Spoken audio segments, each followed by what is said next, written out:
हे guys it's me Anish welcome back to my channel Anish technical. So guys आजको भिडियोमा म तपाईँहरूलाई भन्नेछु कि कसरी तपाईँहरूले आइपिएल 2019 आफ्नै मोबाइल फोनमा हेर्न सक्नुहुन्छ। अब आइपिएल 2019 हेर्नको लागि तपाईँहरूलाई दुईवटा एप्लिकेसन चाहिन्छ जसको नाम LiveNetTV र XPlayer रहेको छ।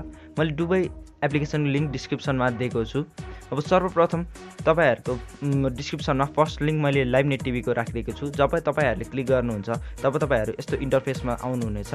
अब यस्तो इन्टरफेसमा आउनु साथै तपाईँहरूले डाउनलोड फर एन्ड्रोइड भन्ने अप्सन देख्नुहुन्छ, त्यहाँ जस्ट क्लिक गर्नुहोस् अनि एप्लिकेसन डाउनलोड हुन थाल्छ। मैले चाहिँ एप्लिकेसन अलरेडी डाउनलोड गरिसकेँ, त्यही भएर म डाउनलोड गर्दिनँ। त्यसै गरी अर्को एप्लिकेसन XPlayer कुनै लिङ्क मैले डिस्क्रिप्सनमा दिएको छु, त्यहाँ क्लिक गर्नुहोस् र तपाईँहरू सिधै प्ले स्टोरमा रिडाइरेक्ट हुनुहुनेछ र त्यहाँबाट तपाईँहरूले डाउनलोड गर्न सक्नुहुन्छ। अब LiveNetTV को इन्टरफेस हेरौँ। त्यहाँ क्लिक गर्न साथै तपाईँहरूको अगाडि यस्तो इन्टरफेस आउनेछ। एप्लिकेसन खोलिसकेपछि तपाईँहरूले आफ्नो स्क्रिनमा विभिन्न च्यानलहरू देख्न सक्नुहुन्छ।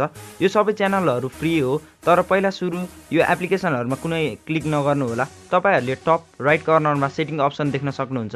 पहिला सुरु त्यहाँ क्लिक गर्नुहोस् र तल स्क्रोल गरेपछि तल भिडियो प्लेयर भन्ने अप्सन आउँछ, त्यहाँ क्लिक गर्नुहोस् र त्यहाँनिर पहिला सुरु तपाईँहरूको अलवेज आक्समा अप्सन हुन्छ, त्यसलाई चेन्ज गरेर भिडियो प्लेयरमा लानुहोस्। त्यसपछि सेटिङलाई ब्याक गरेर तपाईँहरू स्पोर्ट्स अप्सनमा आउनुहोस्।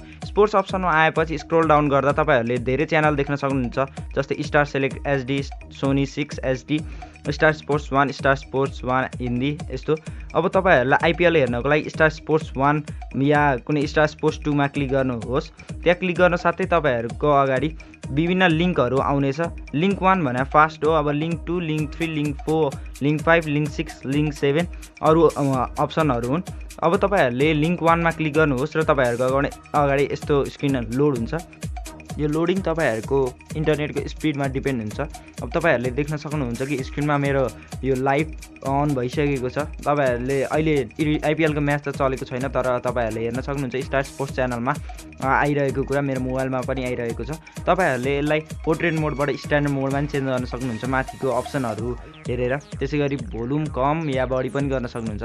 त्यसै गरी तपाईँहरूले यहाँनिर विभिन्न च्यानलहरू हेर्न सक्नुहुन्छ स्पोर्ट्सको। यदि तपाईँहरूलाई आइपिएल हेर्न मन छैन, केही अरू च्यानल हेर्न मन छ भने पनि तपाईँहरूले हेर्न सक्नुहुन्छ। यहाँनिर सबै च्यानलहरू फ्री हुन् साथीहरू, त्यही भएर यो एप्लिकेसनले धेरै मद्दत पुर्याएको छ। आशा गर्छु तपाईँहरूलाई मेरो भिडियो मन पर्यो होला। मन परेको भए एउटा लाइक गरिदिनुहोस्, त्यसै गरी च्यानललाई सब्सक्राइब गरिदिनुहोस्, किनकि म यस्तै इन्ट्रेस्टिङ भिडियोहरू आफ्नो च्यानलमा हाल्ने गर्दछु।